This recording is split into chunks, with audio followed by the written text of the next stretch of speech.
అధ్యక్ష ప్రధాన కార్యదర్శులు అదేవిధంగా ఉపాధ్యాయ సంఘాలకు సంబంధించినటువంటి రాష్ట్ర అధ్యక్ష ప్రధాన కార్యదర్శులు అన్న హర్షవర్ధన్ రెడ్డి గారు కావచ్చు, శ్రీపాల్ రెడ్డి అని కావచ్చు, దామోదర్ అని కావచ్చు, యూటీఎఫ్ జావా రవణ కావచ్చు, సమస్త ఉద్యోగులందరికీ కూడా సమగ్ర శిక్ష నివేదన కేవలం అన్న మేము ఏర్పాటు చేసిన ఇది ఒకరికి ధర్నా కనిపిస్తుంది, ఇంకొకరికి నిరసన కనిపిస్తుంది, ఇంకొకరికి ఇంకోటి కనిపిస్తుంది. బట్ ఇది మా యొక్క ఆవేదన, మా అందరి యొక్క ఆత్మఘోష.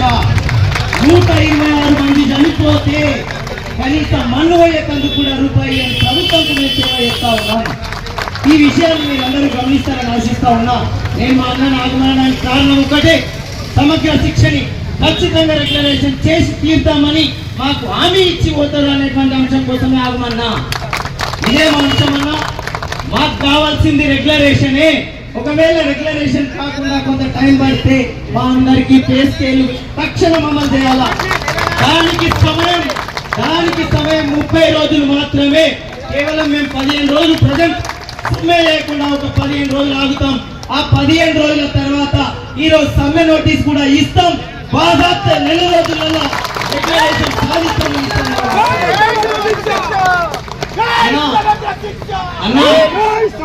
అన్నా. కేవలం ఈ ఉద్యోగులు ఇలా 4000 మంది వచ్చిందంటే వాళ్ళకున్న జీతంలో ఒకరోజు జీతం ఇలా పోయింది, ఒకరోజు జీతం పోయింది, ఆ ట్రాన్స్పోర్ట్ కు 2000 పోయినాయి.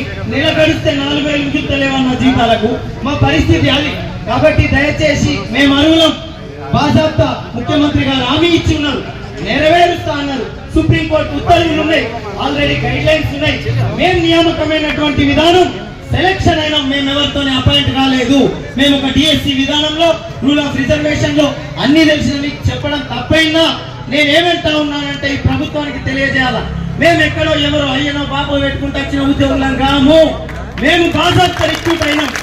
దయచేసి చాలా విభాగాలను రెగ్యులర్ చేసినటువంటి గత ప్రభుత్వం కావచ్చు, ఇప్పుడు చాలా విభాగాలకు పెంచుతామని హామీ ఇస్తున్న ప్రభుత్వాలు కావచ్చు, మరి మా బతుకుల్ని ఎందుకు ఆలోచిస్తలేవు? నేను 4 సార్లు ముఖ్యమంత్రి గారిని కలిసినాం. ఇదే హర్షవర్ధన్ అన్న ఉన్నాడు. మేము ఎన్నిసార్లు కలిసినా ఎక్కడో ఒక రూపాయి హామీ లభించకపోవడమే ఈ నేటి ధర్నాకు ప్రధాన కారణం అన్న. ఇవాళ ఒక అత్యంత బలహీన వర్గమైన వ్యక్తిని నేను అయినప్పటికీ, కేవలం 19,350 రూపాయల జీతం ఉన్నప్పటికీ తిరుగుడికే 9,000 సాపై 10,000 ఇంట్లోకి వస్తే కూడా ఇవాళ ఈ జీతం కూడా పోయితే ఓని ఏదైతే అవుతుంది. అయితే 22,000 ఉద్యోగుల బానిసత్వం తెగుతుంది, లేకుంటే నా బానిసత్వం అన్నది తెగిపోతుందని ఎమ్మెల్సీగా కూడా సమగ్ర శిక్ష అధికార అభ్యర్థిగా మనందరి అభిమతంతో ఇక్కడ నేను గెలిచిపోతా, సట్టుమని ఎమ్మెల్సీ అయితే ఏదో అయితే అని చేస్తానేనన్నా. ఓపెన్గా చెప్తా ఉన్నా, కేవలం నా 22,000 మందికి ఏ గొంతు కనిపిస్తలేదు, ఏ గొంతు వినిపిస్తలేదు. మేము దర్వాజకు తిరిగిన ఎమ్మెల్యే లేడు, మంత్రి లేడు, ముఖ్యమంత్రి లేడు, అయినా న్యాయం జరగలేదు. ఇదే దానికి వాస్తవికానికి 100% రాజ్యాధికారం ఖచ్చితంగా బలహీన వర్గాల చేతుల్లోకి రావాలా, అప్పుడే మాకు న్యాయం జరుగుతుందని మేము ఆశిస్తా ఉన్నాం. సమగ్ర శిక్ష ఉద్యోగులకు నేను ఒక హామీగా నా యొక్క చివరి రక్తం పొట్టు వరకు ఎవరు ఎలాంటి అపోహలు పెట్టుకోవద్దు. 100% చెప్తా ఉన్నాను. ఖచ్చితంగా 10,000 కుటుంబాలు మన కోసం. మీరందరూ ఎమ్మెల్సీ అభ్యర్థులను మరకండి. నేను కాదు అభ్యర్థిని, మీరే అభ్యర్థులు. రేపు ఓడిపోతే 2 ఛాయవతలు పెట్టుకొని బతుకుతాం, కానీ ఈ బానిసత్వాన్ని తెగించులే అనే కోణంలో మాత్రమే ఈ పోటీ చేస్తా ఉన్నాం. గౌరవనీయులు మా హర్షవర్ధన్ అన్న తలుచుకుంటే ఇప్పటికే మమ్మల్ని ముఖ్యమంత్రి గారి దగ్గర కూర్చోబెట్టి బాధ్యత అన్న ఇస్తావా లేదా అని చచ్చిపోతున్నారు అడుగుతుండే. అయితే ఇవాళ మాకు అభిమానం ఉన్నది, మాకు ముఖ్యమంత్రి పైన అభిమానం ఉన్నది. ఎందుకంటున్నా అంటే వరంగల్ సభ కావచ్చు 25వ తారీఖు నాడు, ఏదైతే నవంబర్ 18వ తారీఖు నాడు పిలిచి ప్రెస్ మీట్ పెట్టి మరి అయ్యా 25,000 కుటుంబాలు మీరు ఎవరైతున్నారో మీరు మా ప్రభుత్వానికి అండగా నిలబడండి, మిమ్మల్ని చేసే బాధ్యత నాది అన్నాడు.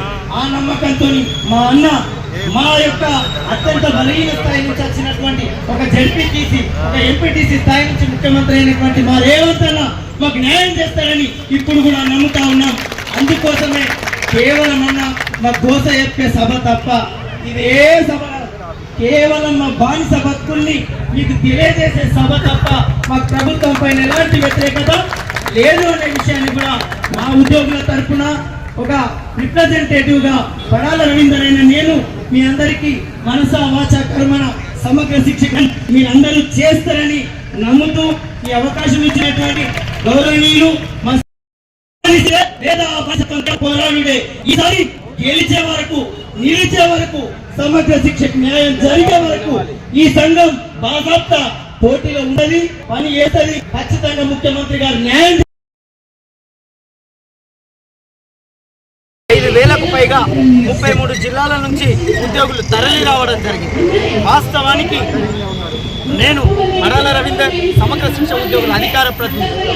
అసలు ఎందుకు ఉద్యమం జరుగుతూ ఉంది అంటే గౌరవ ముఖ్యమంత్రి గారు సెప్టెంబర్ 13 ఏకశిలా పార్క్ వరంగల్ వేదికకు వచ్చి మా సభా వేదికలో నేను సమగ్ర శిక్ష ఉద్యోగులందరినీ కూడా కేవలం అధికారంలోకి వచ్చిన 100 రోజుల్లో మిమ్మల్ని రెగ్యులరైజ్ చేస్తాం, మీకు న్యాయం చేసే బాధ్యత నాది అని మీడియా ముఖంగా చెప్పడం జరిగింది. అదేవిధంగా విజువల్స్ని కూడా మేము డిస్ప్లే చేయడం జరిగింది. ఇప్పుడు మేము ఏమంటా ఉన్నామంటే ప్రభుత్వం వచ్చి 10 నెలలు గడుస్తుందా, ఛాయ తాగే లోపు రెగ్యులర్ చేస్తారన్న మీ మాటలు ఎటుపోయినాయి. ఖచ్చితంగా ఈ ప్రభుత్వానికి మా నివేదన, మా రేవంత్ అన్నకు కూడా మా యొక్క అభ్యర్థన, అన్న మేమంతా బడుగు బలహీన వర్గాల జీవులం 2 దశాబ్దాలుగా 2,000, 3,000, 5,000, 10,000కు పనిచేసి 126 మంది ప్రాణాలు కోల్పోతే ఆ కోల్పోయిన ప్రాణాలకు రూపాయి మన్ను వేయని ప్రభుత్వాలు ఎందుకని మనం ప్రశ్నిస్తా ఉన్నాం. అదేవిధంగా